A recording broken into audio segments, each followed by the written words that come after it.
आज आपण लहानांपासून मोठ्यांपर्यंत सर्वांना आवडेल असा स्नॅक्सचा एक प्रकार पाहणार आहोत.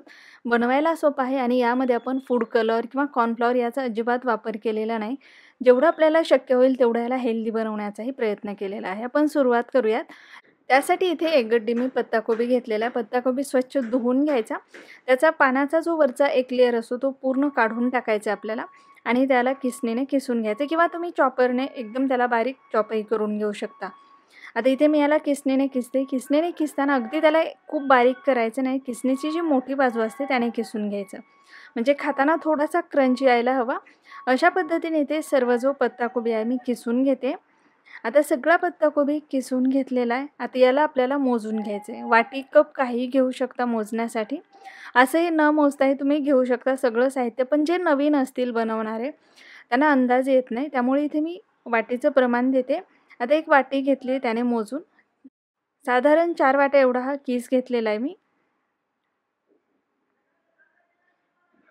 आता यामध्ये आपल्याला मसाले घालायचे. आता इथे मीठ घालूयात आपण. हळद घालायची थोडी. हळद खूप जास्त घालायची नाही. लाल मिरची पावडर घालायची. आलं लसणाची पेस्ट घालायची. आलं लसूण पेस्ट भरपूर घालायची म्हणजे चव खूप छान येते याला. आणि हे सगळं आता मिक्स करून घ्यायचं आहे. बऱ्याचदा आपण हे असे पदार्थ घरी बनवतच नाही. आपल्याला वाटतं हे बनवायला खूप अवघड आहे आणि आपण ते बाहेर खातो. पण खरं सांगू का, हे बनवायला खूप सोपे असतात पदार्थ, झटपटही होतात. आणि यामध्ये विशेष म्हणजे आपण घरी फूड कलर वापरत नाही, MSG वापरत नाही. बाहेर फूड कलर MSG वापरतात आणि तळण्यासाठी तेच तेल पुन्हा पुन्हा वापरतात. त्यामुळे शक्यतो ते टाळलं पाहिजे. आता यामध्ये मी हे मिक्स केल्यानंतर थोडासा सोया सॉस घातलेला आहे आणि थोडासा रेड चिली सॉस घातलेला आहे. आता soya sauce, red chilli sauce हे सुद्धा पूर्णपणे ऑप्शनल आहे. पण जर तुम्हाला अगदीच स्ट्रीट स्टाईल टेस्ट हवी असेल, तर सोया सॉस आणि रेड चिली सॉस घालायचं यामध्ये. मिक्स करून घ्यायचे.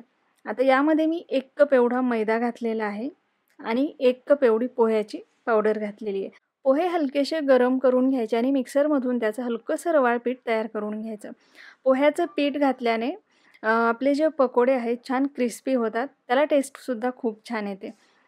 आता अशा पद्धतीने हे मिक्स करून घ्यायचं. यामध्ये अजिबात आपल्याला पाणी घालायचं नाही. आपण जो मैदा आणि पोह्याचं पीठ घातलंय ते पत्ताकोबीचं जे अंगचं पाणी असतं किंवा मीठ घातल्यानंतर त्याला जे पाणी सुटतं त्यामध्येच हे मिक्स करायचं आहे. त्याला व्यवस्थित मिक्स करायचं. बघू शकता इथे मी अजिबात यामध्ये पाण्याचा वापर केलेला नाही आणि मिक्स करून या पद्धतीचं पीठ भिजवून घेतलेलं आहे. आता याला वेळ असेल तर 5 ते 7 मिनिटं रेस्ट द्यायचा. वेळ नसेल तर लगेच तुम्ही याचे या पद्धतीने पकोडे तयार करू शकता. आता या पद्धतीने मंचुरियन बनवतो तसंही तुम्ही याला आकार देऊ शकता किंवा जशी आपण कांदा भजी बनवतो त्या पद्धतीने सुद्धा बनवू शकता. आपलं जे पीठ आहे बघू शकता अगदी छान परफेक्ट झालेलं आहे. जर तुम्हाला हे खूप जास्त घट्ट वाटत असेल तर 1-2 चमचे पाण्याचा वापर तुम्ही यामध्ये करू शकता. आता पीठ आपलं अगदी परफेक्ट झालेलं आहे. यामध्ये मी अजिबात पाण्याचा वापर केलेला नाही. तेल व्यवस्थित गरम झालं की या पद्धतीने आपल्याला याचे पकोडे तयार करून घ्यायचे. यासाठी आपल्याला तेल व्यवस्थितच गरम करून घ्यायचे. गॅसची फ्लेम मीडियम टू हाय ठेवायची आणि याला आपल्याला तळून घ्यायचं आहे. जर तुम्ही हे कमी फ्लेमवरती तळले तर खूप ऑइली होऊ शकतात. त्यामुळे गॅसची फ्लेम मोठी ठेवायची आणि अशा पद्धतीने आपल्याला याला तळून घ्यायचं आहे. यामध्ये आपण पोह्याच्या पिठाचा वापर केलेला असल्यामुळे हे खूप क्रिस्पी होतात. खायलासुद्धा खूप टेस्टी लागतात. याला चांगला क्रिस्पी येईपर्यंत आपल्याला तळून घ्यायचे. अशा पद्धतीने हे व्यवस्थित तळले गेले की आपल्याला काढून घ्यायचे.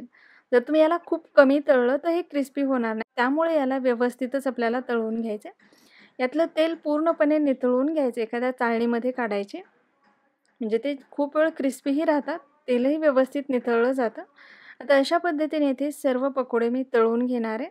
जर कधी काही स्ट्रीट फूड खायच्या क्रेविंग्स होत असतील तर ही रेसिपी खरंच परफेक्ट आहे. झटपट होणारी आहे आणि खूप टेस्टीसुद्धा आहे. तर इथे मी सर्व पकोडे तळून घेतलेले आहेत आणि तुम्ही पाहू शकता एकदम मस्त झालेले आहेत.